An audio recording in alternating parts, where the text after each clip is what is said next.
Hello, this is our second content video which will be covering the basics of literary and rhetorical devices. Literary and rhetorical devices are techniques that writers use to express their ideas to enhance their writing. We hope by the end of this video you'll be able to identify these literary devices in various sentences and texts.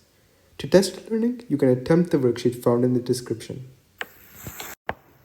The first literary technique we have is alliteration. This is the repetition of similar initial sounds at the start of successive words. So this might sound a bit confusing, but it's very straightforward when it's explained with an example. So the first example we have is the good green grasshopper. So at the start of each of the words, the same sound of G is repeated. In the next example of big business, the same sound of B is repeated. However, if you look at the example of phony people, although both the words start with P, it's not alliteration. This is because the sounds are different at the start of each of the words. Allusion is a figure of speech that makes a reference to people, places, events, or literary works directly or by implying them. It does not describe in detail the person or thing that's being referred to. It's usually just a passing comment. It can come from many sources, such as the Bible, Shakespeare, or mythology. So the first example is his smile is like kryptonite to me. This is an allusion to Superman, because kryptonite is Superman's weakness in the movie. She felt like she had a golden ticket is an allusion to Charlie and the Chocolate Factory, as the golden ticket is seen in that movie. An oxymoron is a figure of speech that combines words that have contradictory meanings. So there are often two contradictory words that are used in conjunction. In the first example, there are actually two oxymorons in the sentence. That is brawling love and loving hate. This is because brawling and love are words that have contradictory meanings. The same applies for loving hate, because these two words have contradictory meanings as well. Parallelism is when phrases in a sentence have similar or the same grammatical structure. This is best explained with examples. So the first example is she likes running, playing, and dancing. This is parallel because all the elements are the same type, known as gerunds. So the gerunds would be running, playing, and dancing. So the next example is he wanted to exchange the good, receive a refund, or file a complaint. Here, all the elements are parallel because they all contain a verb, article, and noun. The verbs in the sentence would be exchange, receive, and file. The articles would be the and the nouns would be good, refund, and complaint. He likes swimming, hiking, and to ride a bike is not parallel. Also, note that parallelism is not restricted to just elements in a sentence. Two separate sentences can be parallel. For example, open a Coke, open happiness. Here, both the sentences have a verb and noun in the same order. A metaphor is a comparison of two things, which are not literally possible.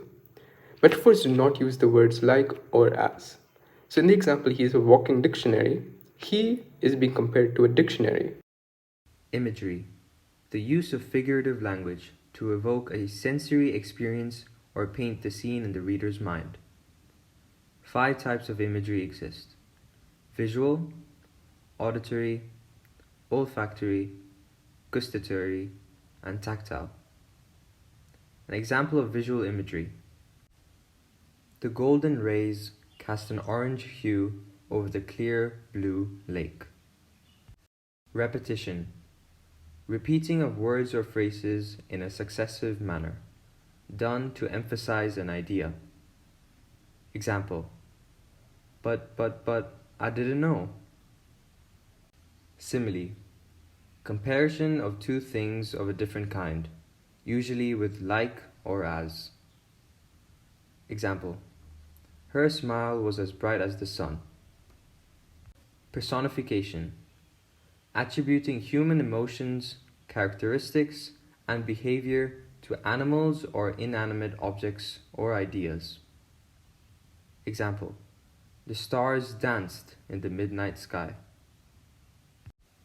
And now we go into ethos, pathos, and logos. Ethos, pathos, and logos are modes of persuasion used to convince audiences in literary works. Ethos, or the ethical appeal, aims to convince an audience by the author's credibility in the subject discussed.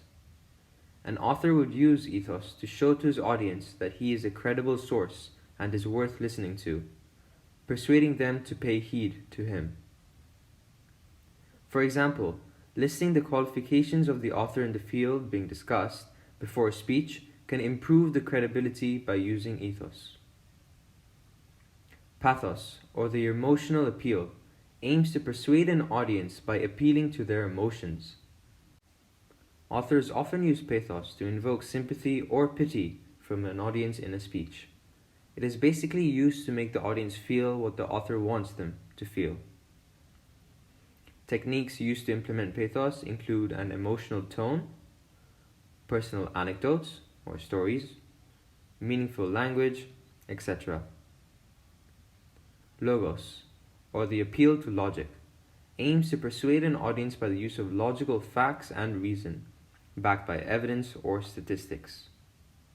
Using facts and statistics would be an example of logos being used. The usage of concrete evidence helps build the credibility and the strength of the message being conveyed, thus persuading the audience in an effective manner. Examples can include raw data from a survey. Thank you all for watching, and I hope you learned something new. See you soon.